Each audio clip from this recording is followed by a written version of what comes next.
Jackrabbit, a very short-lived PC game series but beloved by many, and it's considered a classic. Inspired by Sonic games, it featured colorful graphics, fast gameplay and tight controls. But I'm not here to discuss the two games that came out on the PC, no. I'm here to talk about the abomination that is Jackrabbit Advance. In the year 1999, development of Jackrabbit 3 began, but Epic Mega Games failed to find a publisher and the game was canned in the year 2000 due to lack of interest. So, what do you do with a series if you can't develop another game? You give the right to Game Titan to take a dump on your beloved franchise. What came out of that was a shitty Game Boy Advance game. I was genuinely interested to see what the game is like on the Game Boy, but it went downhill from the very start. The moment you boot it up, you know it's gonna be one of those games. First and foremost blunder that the developers did? Who the fuck is this? No, seriously, who? Besides being a green cartoon rabbit, this is not Jazz. Where's the bandana, the wristbands, the iconic all-purpose LFG 2000 in his hand? Instead, we got a generic Saturday morning cartoon character, Space Bunny, the defender of the fucking galaxy. And oh boy, it gets worse. Starting a new game will bring up a cutscene in which we find Jazz being captured on a planet full of chameleons on some kind of a mission. The last time I checked, chameleons ate bugs, not rabbits, but forget it. Whoever wrote the script obviously tried to be funny, but all it achieves is the fact that reading it makes me wanna twist my neck. Gee, I'd really hate to get captured right now. Yeah, no, after that kind of lie, I totally do not expect Jazz to get captured in the next second. We finally start the level and... oh, I forgot to mention! Jazz now talks during levels. A lot.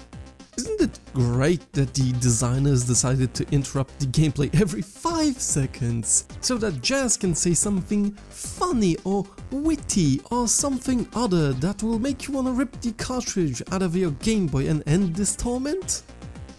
But let's move on to the gameplay. It could redeem the game, right? Well, it makes things even worse. Let's start off with the controls and how Jazz handles, or doesn't. Jazz cannot run fast anymore, which kind of kills what Jackrabbit games were all about. The controls are sloppy to say the least. When you jump, you always arc, even if you nudge left or right just slightly. This makes Jazz's jumps very floaty and impossible to change the shooting direction mid-air, resulting often in falling off a platform. The skills from Jackrabbit 2 are gone, the butt stomp and the crouch jump. Platforming is very basic, the helicopter's ears are still there, though they also suck. You now have a limited time when using helicopter ears, you cannot shoot while hovering and there's falling damage. Yep, in a fucking platformer. Let's move on to the last part of the control scheme, the shooting. And my oh my, have they fucked up. First of all, the iconic LFG 2000 is gone, so Jazz uses generic guns that do not fire projectiles, but are rather hit-scan based weapons. Jazz can shoot in 8 different directions, but has to be stationary. What? This basically is the final nail in the coffin of the controls in this game. Jazz is a stationary turret that has to shoot everything until it's gone. Until that he won't budge. And you've gotta love this. Wanna duck and shoot an enemy to dodge his attack? Half of the time enjoy shooting at the ground. Depending on which button you push slightly later, Jazz will likely try to shoot diagonally down rather than duck and shoot forward.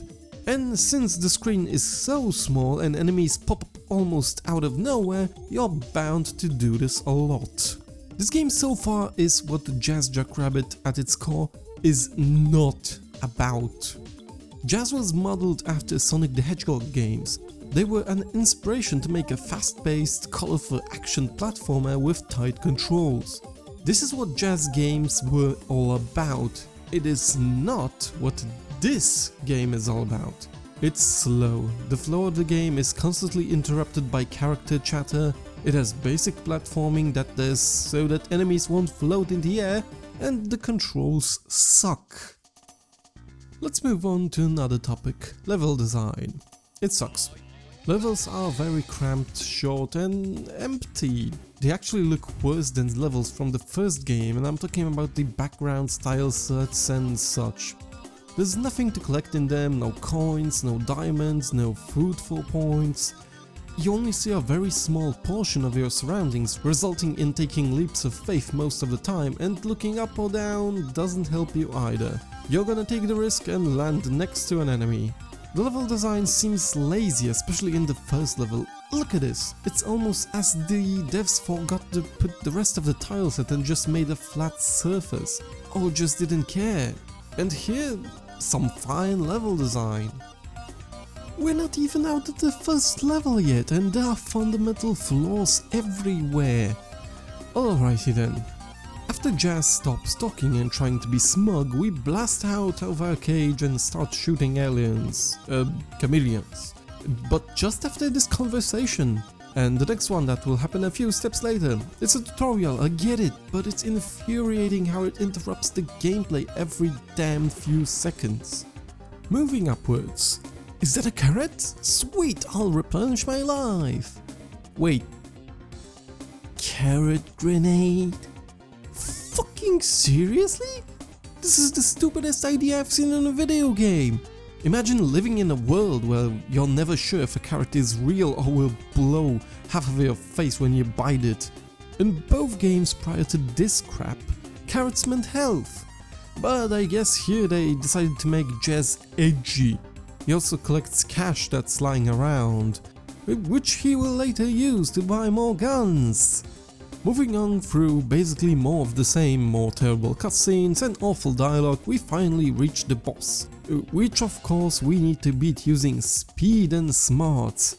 Thanks for pointing that out, Jazz. That's something that would not cross my mind with this fucking game that slow and painfully explains itself every fucking step. The boss is super easy, just jump over his head and shoot him back.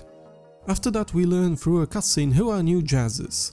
A washed up and cynical mercenary that's about to retire his job and is only interested in hard, cold cash. Oh, and they make fun of collecting things, aka the fun parts of a video game that they threw out when designing it. He flies in a carrot-shaped spaceship, works for a group called Rabbit. This whole carrot-rabbit thing, it's like they couldn't think of anything creative and went down the cheesy road, forgetting to tone it down a bit. At this point I hate the new Jazz. He's simply not the hero he used to be. Oh, and you've got to love this next part. He's hitting on this girl right here. I guess Eva wasn't enough for you, you two-timing cheating son of a. Okay, the next level is the city. There are some tougher enemies here, ones that shoot back. Of course, there is a problem. They also have hitscan guns. That means good freaking luck trying to avoid getting hit on this level. It's impossible.